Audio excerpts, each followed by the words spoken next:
고린도전서 15장 35절에서 49절까지 말씀을 교독합니다. 누가 묻기를 죽은 자들이 어떻게 다시 살아나며 어떠한 몸으로 오느냐 하리니, 어리석은 자여, 네가 뿌리는 씨가 죽지 않으면 살아나지 못하겠고, 또 내가 뿌리는 것은 장래의 형체를 뿌리는 것이 아니요 다만 밀이나 다른 것의 알맹이뿐이로되, 하나님이 그 뜻대로 그에게 형체를 주시되 각 종자에게 그 형체를 주시느니라. 육체는 다 같은 육체가 아니니 하나는 사람의 육체요 하나는 짐승의 육체요 하나는 새의 육체요 하나는 물고기의 육체라. 하늘에 속한 형체도 있고 땅에 속한 형체도 있으나 하늘에 속한 것의 영광이 따로 있고 땅에 속한 것의 영광이 따로 있으니, 해의 영광이 다르고 달의 영광이 다르며 별의 영광도 다른데 별과 별의 영광이 다르도다. 죽은 자의 부활도 그와 같으니 썩을 것으로 심고 썩지 아니할 것으로 다시 살아나며, 욕된 것으로 심고 영광스러운 것으로 다시 살아나며 약한 것으로 심고 강한 것으로 다시 살아나며, 육의 몸으로 심고 신령한 몸으로 다시 살아나나니 육의 몸이 있은즉 또 영의 몸도 있느니라. 기록된 바 첫사람 아담은 생령이 되었다 함과 같이 마지막 아담은 살려주는 영이 되었나니, 그러나 먼저는 신령한 사람이 아니요 육의 사람이요 그 다음에 신령한 사람이니라. 첫 사람은 땅에서 났으니 흙에 속한 자이거니와 둘째 사람은 하늘에서 나셨느니라. 무릇 흙에 속한 자들은 저 흙에 속한 자와 같고 무릇 하늘에 속한 자들은 저 하늘에 속한 이와 같으니, 같이요. 우리가 흙에 속한 자의 형상을 입은 것 같이 또한 하늘에 속한 이의 형상을 입으리라. 아멘. 할렐루야. 하나님의 크신 은혜와 평강이 오늘도 변함없이 여러분 가운데 가득 넘치기를 주님의 이름으로 축원합니다. 성경에서 우리가 궁금해하는 것 중에 하나는 영광에 부활할 때 우리는 과연 어떠한 모습으로 부활하게 되는가 하는 거죠. 오늘 바로 그 질문을 고린도 교회 성도 중에 일부가 가지고 있었던 것으로 보여요. 35절, 누가 묻기를 죽은 자들이 어떻게 다시 살아나며 어떠한 몸으로 오느냐 하리니. 물론 우리하고 좀 결은 다릅니다. 우리는 부활을 기대하면서 궁금해하는 거예요. 그런데 이 사람들은 부활을 좀처럼 믿지 못하면서 과연 영광의 부활체라는 것이 어떤 것이며 그게 또 가능한 것이겠느냐라고 하는 그런 마음인 거죠. 그러나 그럴지라도 부활체에 대해 궁금해한다라고 하는 그 자체는 동일하다라고 할 수 있습니다. 그래서 오늘 바울 사도께서 바로 그 부분을 성령의 감동하심으로 인해서 전해주시는 거예요. 자, 그럼 먼저 영광의 부활체가 정말 가능한 것이겠느냐라고 하는 그런 질문에 대해서 지금 바울 사도께서 어떻게 설명을 하냐면 창조 세계 내에 있는 어떤 그런 한 현상들을 설명하면서 이제 그걸 가지고 유비라고 하죠. 마치 그런 것 같이 부활체가 가능한 것이다. 지금 이렇게 설명을 하고 있어요. 그래서 이 창조 세계 내에서 무엇을 가지고 설명하냐면 씨앗과 식물을 가지고 지금 유비를 하고 있죠. 세 가지 측면에서 이것은 부활체를 잘 설명해 준다라고 하는 겁니다. 첫 번째는 죽고 사는 것의 한 면을 이게 잘 보여줍니다. 우리가 씨앗을 땅에 묻잖아요. 이게 뭐하고 비슷해요? 이게 지금 우리가 예전에는 이제 시신을 매장을 했어요. 땅에 묻었거든요. 비슷한 느낌을 지금 주는 거예요. 근데 이제 씨앗을 이렇게 땅에 묻었어요. 땅에 묻었는데 그렇게 해서 끝나는 것이 아닌 거예요. 씨앗 안에 있는 생명으로 말미암아 이 씨가 땅을 뚫고 위로 올라오는 거예요. 마치 어떻게 보이냐면 꼭 되살아나는 것 같이 그렇게 보인다고 하는 거죠. 부활체도 마치 그런 것과도 같다라고 할 수 있다는 겁니다. 이것 봐라, 세상에 이런 현상들도 우리가 볼 수 있지 않느냐. 그와 같이 성도의 시신도 묻혀서 끝나는 게 아니다. 성도 안에 하나님의 생명이 있음으로 말미암아 뚫고 나온다라고 하는 것이죠. 자, 그리고 이 유비는 이제 부활체가 가지고 있는 영광도 또 잘 설명을 해 줍니다. 보세요. 자, 분명 이제 심은 거는, 묻은 거는 뭐냐면 작은 씨앗 하나, 작은 씨앗 하나. 그걸 이제 묻었는데, 근데 이제 그 씨가 이제 자신을 깨뜨리고 이제 뚫고 나와요. 뚫고 나오는데 어떤 모습으로 나오냐면 씨앗의 모습 그대로 뚫고 나오는 게 아니라 전혀 다른 모습으로 엄청난 이 큰 이제 식물로 이렇게 다양한 식물로 이제 뚫고 나오잖아요. 그런 걸 볼 때에 우리가 무엇을 이제 볼 수가 있냐면 이 부활체가 가지고 있는 영광을 보는 거예요. 씨앗 하나만 본다면 보잘것없는 그런 모양일 텐데, 그런데 그 씨앗을 통해서 나타나는 결과들, 그걸 보면 정말 너무 놀랍기 그지없잖아요. 우리야 이제 당연히 뭐 씨에서 식물이 나오는 거야 하고 배우고 또 그리고 경험해 와서 잘 알지만, 그러나 이런 배경 지식이 없이 한번 그 씨하고 뭐 이런 아름드리 나무하고 딱 한번 보세요. 그러면 이 씨에서 이 나무가 나온다는 게 이게 상상이라도 되겠어요? 안 되잖아요. 배경 지식이 없으면 이거는 아예 어떻게 씨앗하고 이 나무하고 같은 거야. 에이 옛기 사람아 거짓말하지 마 아마 이럴 거라고요.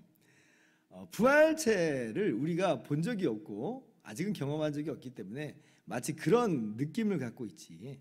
그러나 이 세상에서도 분명 그런 모습들 같은 게 있다는 거예요. 씨앗에서 나무가 나온다니까요. 그와 같이 부활체가 가지고 있는 그런 영광이라고 하는 것은 상상하지 못할 바는 아니라고 하는 거예요. 그게 구체적으로 어떠한 모습이냐라고 하는 것에 대해서는 우리가 잘 모르지만 그러나 성경에서 말씀하시는 바대로 정말 놀라운 이 영광의 부활이라고 하는 것을 우리는 가히 짐작할 수가 있다. 충분히 믿고 받아들일 수 있다라고 하는 것입니다. 자, 세 번째 또 아주 부활체를 잘 설명해 주는 부분이 있는데, 이제 그게 뭐냐면 이 영적인 부활, 영광의 부활체의 그 다양성이라고 하는 것을 또 이 유비가 정말 잘 설명을 해줘요. 씨앗 상태일 때는 어때요? 다 그놈이 그놈 같고 그놈이 그놈 같잖아요. 도토리 키재기 같아요. 아무리 씨앗이 뭐 큰 씨앗이 있고 뭐 그럴지라도 해봤자 씨앗이잖아요. 그죠? 그 범주 내에 그냥 있는 것으로 보여요. 그런데 이제 이것을 심고 그 다음에 나중에 거기서 올라오는 것들을 보면 얼마나 다양한지 몰라요. 이 씨앗하고 그 씨앗하고 씨앗 상태였을 때 너무 비슷해 보이는데, 그런데 딱 이제 자라나는 걸 보니까 너무 달라요. 어떤 거는 뭐 꽃이 피고, 어떤 거는 뭐 나무가 되고, 뭐 어떤 거는 쌀이 맺히고, 막 이런 형태로 굉장히 다양한 형태로 이제 나타나잖아요. 그런데 이제 이 다양한 형태를 또 그렇다고 우리가 그럼 나무는 크니까 다 좋은 거고 쌀은 작으니까 이건 별로네 이럴 수도 없어요.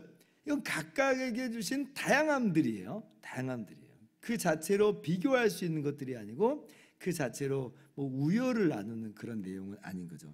전부 다 가치 있고 소중하고 의미 있는 모습으로 나타나게 됩니다. 그러니까 이러한 다양성이라고 하는 거 보세요. 지금 씨앗만 아니죠. 온 우주 만물에 충만해요. 그래서 바울 사도께서 지금 이제 씨앗 비유만 아니라 무엇까지 얘기하냐면 지금 온갖 짐승들, 온갖 물고기들, 온갖 새들 다 봐라. 더 범위를 넓혀보면 온 우주 만물을 한번 쳐다봐라. 저 하늘에 있는 별들만 해도 한번 봐라. 별과 별의 영광이 다르다. 이렇게도 이야기를 해요. 자, 그거 놀라운 이야기예요. 저는 어렸을 때 별은 다 똑같은 별처럼 생각을 했는데, 근데 이제 나중에 커보니까 배워보니까 별하고 별이 너무나 많이 다르다는 것을 배웠어요. 근데 이미 바울 사도는 지금 저 하늘에 반짝이는 별과 별의 영광도 다르도다 이렇게 이미 설명을 하고 있다는 거죠. 그만큼 아주 다양함으로 이 온 우주 만물은 가득해요. 우리가 부활한다라고 할 때 저마다 다 붕어빵처럼 부활하는 거냐, 그런 거 아닌 거죠. 굉장히 다양한 우리가 영광으로 나타나게 된다라고 하는 것을 오늘 말씀을 통해서 잘 가르쳐주고 계세요. 우리의 부활체, 우리의 부활의 영광 달라요. 다 달라요. 그러나 그것이 뭐 비교 대상이고 또 그리고 뭐 경쟁 대상이고 이제 그런 건 전혀 아닌 것입니다. 그래서 오늘 이제 이 유비를 통해서 바울 사도께서 이 부활체가 충분히 가능하다. 이 땅에서도 이미 그런 모습들의 단면을 우리가 보고 있다. 그러므로 의심하지 말라. 믿으라는 거예요. 자, 그러면 마지막. 자, 어떠한 모습으로 구체적으로 그러면 영광의 부활이 나오는 것이냐? 그러면 이제 거기에 대해서는 이 씨앗 비유에서 그 놀라운 변화를 아까 제가 잠깐 이야기를 했죠. 이 씨앗 상태에서 식물이라고 하는 그 어마어마한 그 변화를 이렇게 이야기를 했잖아요. 그러니까 마치 이제 그런 그 변화를 우리가 맞이하게 될 것입니다. 그 이상으로 어떻게 더 구체적으로 설명하는 것은 이제 불가능해요. 성경이 거기에 대해서는 침묵하고 있기 때문에 그렇습니다. 그러나 분명한 명제 한 가지는 오늘 말씀에서 분명히 가르쳐 주시죠. 부활의 영광의 부활체가 어떠한 모습이냐라고 할 때에 42절부터 44절 뭐라고 말해요? 그것은 썩지 않는 거다. 그러니까 이미 이 땅에서의 모습하고는 달라요. 이 땅의 거 다 썩거든요. 다 변하거든요. 그런데 영광의 부활체는 썩지 않는다. 영광스럽다. 강하다. 영적인 몸이다. 신령한 몸이다. 42절부터 44절까지 영광의 부활체가 어떠한 모습인지를 이제 이야기를 해줘요. 이게 구체적으로 뭐냐? 몰라요. 그 이상은 성경이 이야기를 하고 있지 않으니까. 그런데 이제 이 영광의 부활체의 한 모습을 우리가 만난 적은 있어요. 어디서 만났냐면 예수님께서 십자가에서 죽으시고 무덤에 묻히신 다음에 3일 만에 부활하셨을 때 주님의 그 부활체를 보면서 우리가 부활체, 영광의 부활체가 어떠한 모습인가라고 하는 그 단면을 봅니다. 어떤 모습을 우리가 그 속에서 봤냐면 제자들이 모인 곳에 문들을 다 닫았거든요. 근데 예수님이 갑자기 나타나셨어요. 이게 지금 이 땅에서는 말도 안 되는 이야기인데 근데 지금 이 부활체로는 가능한 이야기로 되어버렸어요. 그러면 그게 뭐 유령인가 보네. 근데 유령이 아닌 게 예수님이 음식을 또 먹으세요. 그러니까 그런 걸 보면 부활체가 이 세상의 법칙을 초월합니다. 아니 문들을 다 닫았는데 지금 나타났으니까. 그런데 이 세상의 법칙 안에 또 있을 수도 있어요. 음식을 드시니까. 그러니까 참 놀라운 모습인데 그래서 이게 도대체 어떻게 된 거냐 무엇이냐라고 할 때 우리는 설명을 지금은 우리가 할 수 없어요. 그러나 분명한 것은 썩지 않는 영광의 강한 신령한 영적인 몸이다라고 하는 것을 우리는 확인할 수가 있는 것입니다. 이것이 우리가 장차 맞이할 부활의 모습이라고 하는 거예요. 영광의 부활이라고 하는 거예요. 기대가 되죠. 설레는 거예요. 생각만 해도 그날이 정말 빨리 왔으면 좋겠다. 예수님 정말 빨리 오셨으면 좋겠다. 이런 마음이 우리 안에 정말 가득하게 있게 되죠. 이러한 벅차오르는 가슴을 안고 오늘도 우리가 기대하면서 살았으면 좋겠어요. 우리의 모습이 이 모습이 내 진짜 모습 아니라니까요. 이것은 심는 거예요. 심고 그리고 다시 일어나게 될 때는 이런 모습으로 일어나지 않아요.